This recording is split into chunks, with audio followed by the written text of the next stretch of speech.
I think his policies are failing.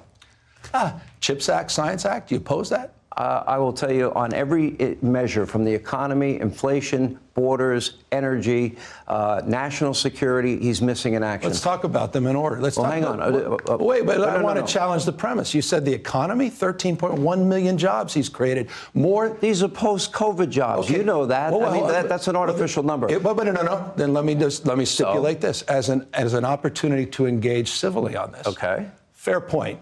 Your president, Donald Trump, lost 2.6 million jobs during his 4 years. We've created 13.1 million. Fine, you can maintain a COVID frame.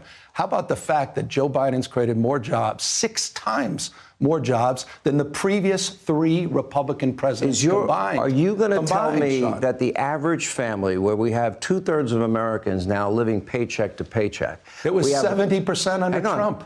That was 70%. It was 70% under Donald Trump. Pre-COVID, we had the lowest unemployment rate for every demographic.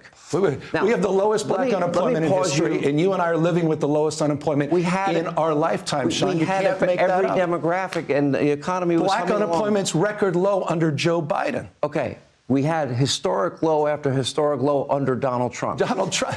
I mean, but he's cleaned Trump's clock, Biden, in terms of the progress in job creation. Look at what he's done on jobs. What would you grade Joe Biden's presidency? Because you're at odds with the American people and the Democratic Party. I'm just dealing with the facts. I'm dealing with the facts. What is your grade for I'm going to go back. Let's talk. You brought up 6 topics. You got to answer some questions. I'm answering the ones in order. You brought up the economy. On the economy, let's talk about the economy. You want to give him an A? Inflation, stubborn around the globe. Let's talk about inflation. It's down 40% since last summer, 10 months in a row, 4.9%. He was just with the UK Prime Minister at 6.9%. Is that because of Biden's I think Fed Biden's policy? Economic and energy policies directly impacted the UK's inflation? No, I am. Or the fact that France is 5.5% or Germany's at 6.1%? On inflation, we're moving in the right direction. On the issue of the border security, he inherited 1.4% inflation. It went up to 40-year high after 40-year high. Globally, because you just brought up,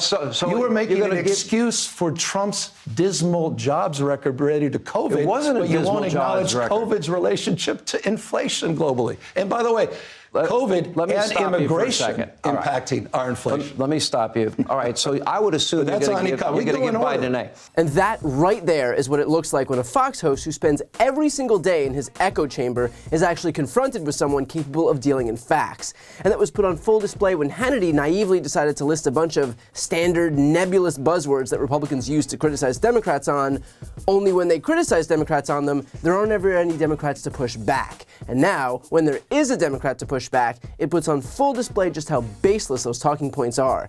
And so Hannity starts blindly assailing Democrats on the economy, on inflation, the border, energy, national security, only to freeze like a deer in headlights when Newsom decides to actually engage with him on any of those topics. Now, there's hardly much I can say that Newsom didn't already say to Hannity's face, but there are some points that I can expand on. Like, for example, when Hannity discards the fact that Biden's overseen the addition of 13.1 million jobs because, quote, those are post-COVID jobs, suggesting that all the jobs that were just added during Biden's presidency were the ones lost to COVID. Only, small problem, those jobs lost during COVID were fully recovered back in July of 2022. For the last year, the U.S. economy has added yet another 3.1 million jobs beyond those jobs lost during COVID. And of course, that's on top of the fact that we have near 50-year low unemployment, we've got record black unemployment, we've got the highest percent GDP growth compared to all G7 countries.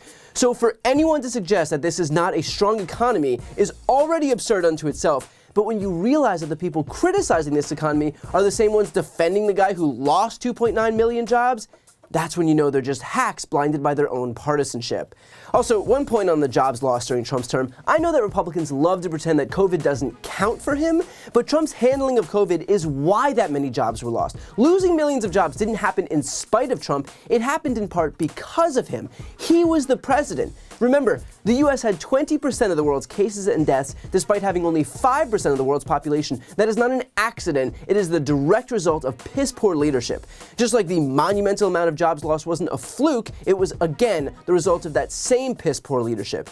So when Republicans pretend that COVID doesn't count for Trump's record, that's like saying that George W. Bush's presidency was peaceful, except for 9/11 and the Iraq War. You can tell yourself that the things that reflect poorly on you didn't happen, but that doesn't make it a reality.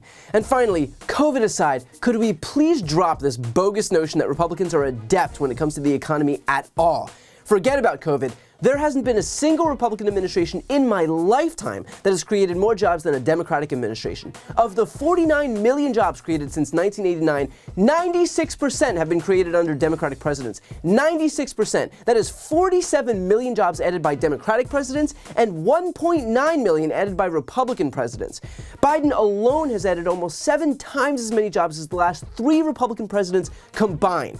So the idea that Republicans continue to brand themselves the party of jobs is about as accurate as the idea that they're still the party of family values. In fact, consider the unemployment rate. George H.W. Bush left office with a 7.3% unemployment rate. Clinton brought it back down to 4.2%. Then George W. Bush ran it up to 7.8%. Obama brought it back down to 4.7%. Noticing a trend? Trump ran it up to 6.3%, and Biden brought it back down to 3.7%. So again, in my entire lifetime, Republicans have exclusively allowed the unemployment rate to rise under their watch. They've simultaneously allowed the deficit as a percent of GDP to surge. Every single Republican president of the last 3 decades has watched it increase, and every Democratic president of the last 3 decades has watched it decrease. In fact, during Trump's term, all of those fiscally responsible Republicans voted unanimously to add $7.8 trillion to the debt to give themselves a tax cut. A quarter of all U.S. debt was accrued under Donald Trump. So this idea that Republicans are fiscally responsible might be nice branding for them, but it is undermined by every single factual economic metric that exists.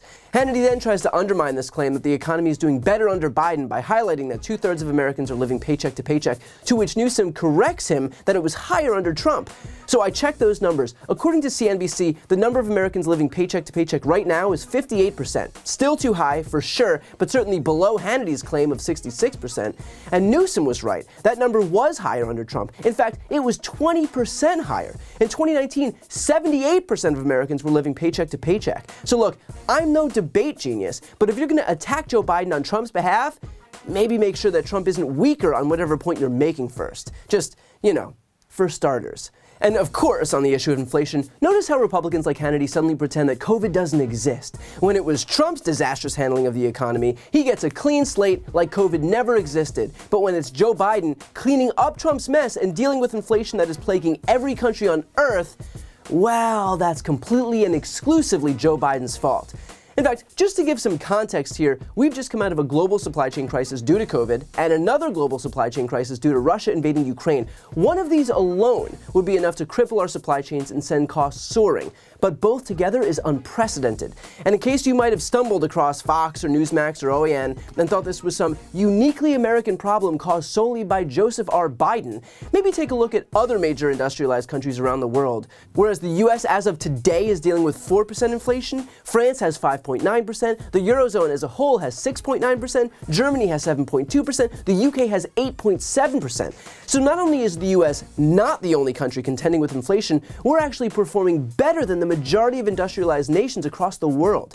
And in terms of the actual numbers, when it comes to inflation, the most recent numbers out today, again, show inflation at its lowest rate in 2 years, which I understand Hannity won't mention because it's not convenient, but it's still the truth. And of course, while Hannity is getting killed on the facts on his own show, notice that he immediately tries to pivot to asking Newsom what he would grade Biden's presidency. He can't deal in reality, so he needs some gotcha question instead. And it really does put on full display the extent to which these right-wing talking points, and the people who promote them, are so ill-prepared to traffic in facts. I mean, my God, the fact that Hannity thought he could attack Biden on the economy when Biden's overseen 29 straight months of growth and the addition of 13.1 million jobs, all while defending Donald Trump, who lost the most jobs in modern U.S. history, really does go to show it was never about the facts. It's just about this convenient narrative that Republicans are so successful at selling in their hermetically sealed media ecosystem when there's no one to push back on the bullshit. But the moment that someone pierces that bubble, well, then we're left with the bloodbath that we saw right here. So good on Newsom for schooling Hannity on his own show, and hopefully even just a few viewers will realize that they've been fed lies by the people they've entrusted to tell them the truth. Although, to be honest, after the routing that we just saw, it would be difficult for anyone watching not to have that realization.